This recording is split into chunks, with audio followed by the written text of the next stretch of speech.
చేస్తున్న ఆరోపణ అధ్యక్ష, ఇది ఆస్తుల పంచాయతీ, ఆత్మగౌరవం పంచాయతీ కాదని చెప్తా ఉన్నారు అధ్యక్ష.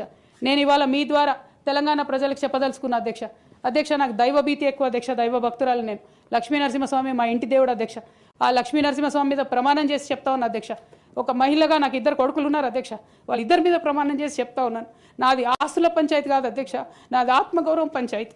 నేను ఏ విషయమైనా, ఉద్యమకారుల విషయమైనా, బీసీల విషయమైనా, మహిళల విషయమైనా ఏదైనా నిలదీసి అడిగిన అధ్యక్ష, రేపు కూడా అడుగుతా అధ్యక్ష.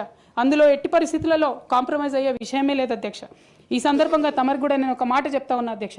మన రాష్ట్రంలో 17 లోక్సభ స్థానాలు ఉంటాయి అధ్యక్ష, ఒకటే ఒక ఉమెన్ ఎంపీ అధ్యక్ష.